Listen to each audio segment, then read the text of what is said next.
एक दिन मुझे चाकपुरी के एक प्रभारी एवक ने बुला भेजा। मेरे मित्र, उसने कहा, पवित्रतम के प्रत्यक्ष आदेशों के अनुसार तुमको एवट की दीक्षा दी जानी है। जैसा तुमने निवेदन किया था, लामा मिंग्या डोंडू की भांति तुम उसके बाद भी लामा कहलाना पसंद करोगे। मैंने केवल तुम्हें पवित्रतम का संदेश दिया है और इस प्रकार एक मान्य अवतार के रूप में मुझे दोबारा वही पद मिला जिसको मैंने पृथ्वी से 600 साल पहले छोड़ा था। जीवन चक्र पूरा वृत्त घूम चुका था। कुछ समय बाद एक अधेड़ लामा मेरे कमरे में आया और उसने बताया कि अब मुझे अपनी छोटी मृत्यु के उत्सव में होकर जाना चाहिए, क्योंकि मेरे बेटे, जब तक तुम मृत्यु के महाद्वार से होकर नहीं गुजरते और वापस नहीं लौटते, तब तक तुम वास्तविक रूप से नहीं जान सकते कि मृत्यु जैसा कुछ भी नहीं है। लोकांतर यात्राओं में तुम्हारा अध्ययन बहुत दूर तक जा चुका है। ये तुम्हें और अधिक दूर तक जीवन के साम्राज्य के परे और हमारे देश के भूतकाल के परे ले जाएगा। शुरुआती प्रशिक्षण कठिन और लंबा था। 3 महीनों के लिए मुझे कठोर निगरानी में रहना पड़ा। जड़ी बूटियों के प्रशिक्षण के भयानक विशेष पाठ्यक्रम ने मेरी दैनिक दिनचर्या में कुछ आनंद रहित चीजें जोड़ी।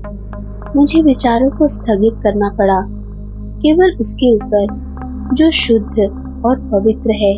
मानो किसी को अधिक लामा मठ में अधिक चुनाव की सुविधा मिली हुई है। तसंपा और चाय भी बहुत कम मात्रा में लेनी होती थी। कठोर पवित्रता, कठोर अनुशासन और लंबे लंबे ध्यान के घंटे और ज्यादा से ज्यादा ध्यान। अंत में 3 महीने बाद ज्योतिषियों ने बताया कि अब वह समय आ गया है, सितारे अपने पक्ष में हैं। मैंने 24 घंटे का उपवास किया और अंत में मंदिर के खाली ढोल की भांति अनुभव किया। तब मुझे उस गुप्त सीढ़ियों और रास्तों से फुटाला के काफी नीचे ले जाया गया। हम बहुत नीचे गए। दूसरों के हाथ में जलती हुई मशालें थी। मेरे पास कुछ नहीं था। गलियारों में होकर नीचे की यात्रा मैं पहले भी कर चुका था। अंत में हम राह के सिरे पर पहुंचे। ठोस चट्टान ने हमारा रास्ता रोक दिया, लेकिन हमारे पहुंचते ही एक पूरा बड़ा पत्थर झूल करके एक तरफ हो गया। दूसरे रास्ते ने हमारा रास्ता रोका। एक अंधेरा और तंग रास्ता, जिसमें सूखी गंदी पुरानी हवा की दुर्गंध तथा मसालों की और सुगंधित द्रव्यों की सुगंध भी आ रही थी। सैकड़ों गज दूर हम एक वजनदार स्वर्ण मंडित दरवाजे के सामने एक क्षण के लिए रुक गए, जिसको धीमे से विरोध करती हुई ऊंची आवाज के साथ जो गूंजी और फिर से गूंजी, मानो कि वहां बहुत लंबा चौड़ा आकाश हो। खोला गया।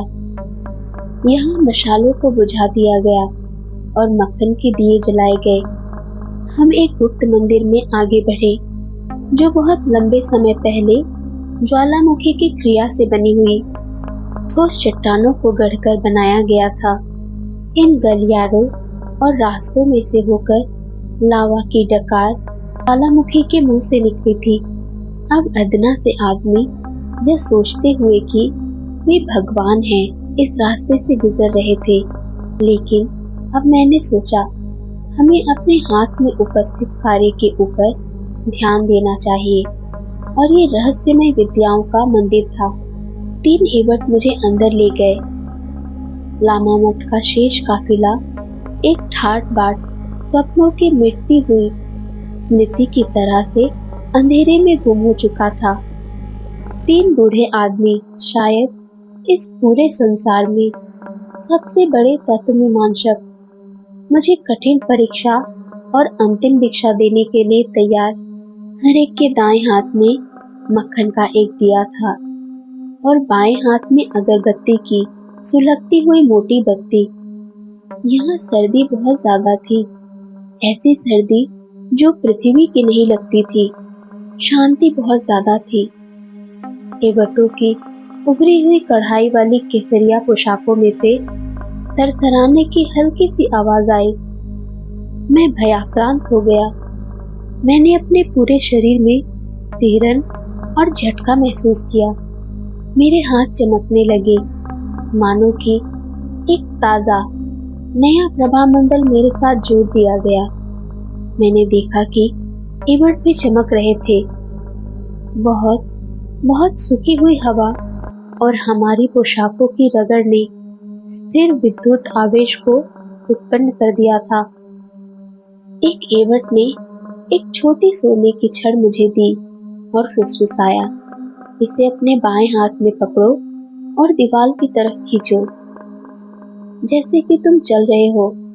इससे तुम्हारा कष्ट समाप्त हो जाएगा। मैंने ऐसा ही किया और भंडारित की हुई विद्युत की प्रथम मुक्ति होने से वह मेरे जूतों में होकर लगभग कूद गई। इसके बाद मैं कष्ट रहित हो गया।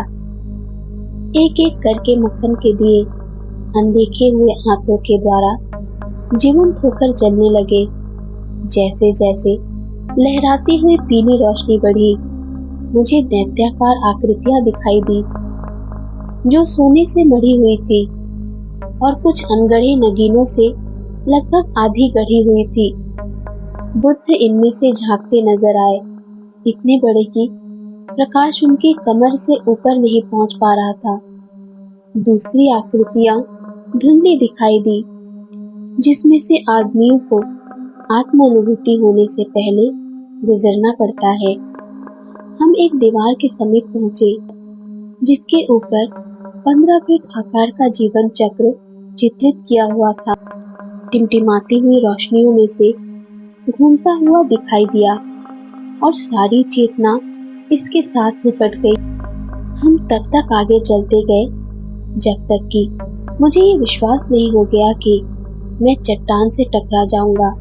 सबसे आगे चलने वाला एवट गायब हो गया, जिसको मैंने गहरी छाया के रूप में समझा था। वह अच्छी तरह से छिपाया हुआ दरवाजा था। इससे एक रास्ता जाता था जो नीचे और नीचे एक पतले गहरे घुमड़ते हुए रास्ते से होकर, जिसमें एवटों के मक्खन के दिए अंधियारे की तीव्रता को बढ़ाते हुए ही दिखते थे। हमने रुकते रुकते, लड़खड़ाते हुए और कई बार फिसलते हुए अपना रास्ता ढूंढा। हवा भारी और बोझिल थी। ऐसा महसूस हो रहा था जैसे कि पूरी पृथ्वी का भार हमारे सिर पर आकर हमें दबा रहा है। मैंने ऐसा महसूस किया मानो कि हम दुनिया के दिल को छेद रहे हैं। प्रताड़ित करने वाले रास्ते में अंतिम मोड़ और एक छोटी गुफा हमारी नजर में आई। एक चट्टानी छोटी गुफा जो स्वर्ण के कारण दमक रही थी। छोटी गुफा के मध्य में एक चमकता हुआ काला घर था। एक घर मानो कि चमकदार एबोनी से बनाया गया हो। उसकी दीवारों के साथ विचित्र संकेत और विशेष चित्र जो मैंने झील की गुफा की दीवारों पर देखे थे। हम चौड़े ऊंचे दरवाजों से होकर प्रविष्ट हुए और घर में होकर गुजरे। अंदर उत्सुकता पूर्वक खुदे हुए और चिन्हित काले पत्थर के 3 कफन रखे हुए थे।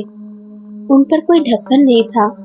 मैंने अंदर झांका और वहां के माजरे को देखते ही मेरी सांस रुक गई और मैं सहसा बेहोश हो गया। मेरे बेटे, अगुवाई करते हुए एक एवट ने प्रसन्न होकर कहा, इनको देखो। जिन दिनों में पर्वत यहाँ आए, उससे पहले इस लोक के ये देवता आए थे। हमारे इस लोक में ये देवता थे। जब समुद्र हमारे देश के तटों को धोया करता था और जब आकाश में दूसरे नक्षत्र थे, तभी हमारे देश में विचरण करते थे। देखो, दीक्षित व्यक्तियों को छोड़कर अन्य किसी ने इनको नहीं देखा है। मोहित और भौचक्का होते हुए मैंने दोबारा देखा। 3 स्वर्ण आकृतियां नंगी हमारे सामने पड़ी थी।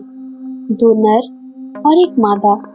हर रेखा, हर चिन्ह सोने में पूरी वफादारी के साथ निरूपित किया गया था।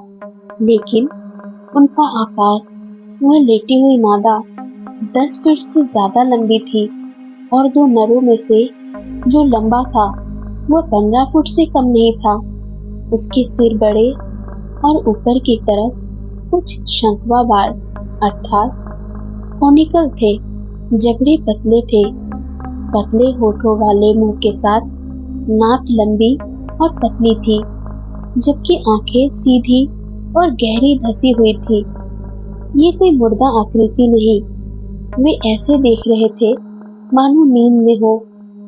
हम शांति से आगे बढ़े और इस डर से कि मानो वे जाग जाएंगे, धीमे से बोले,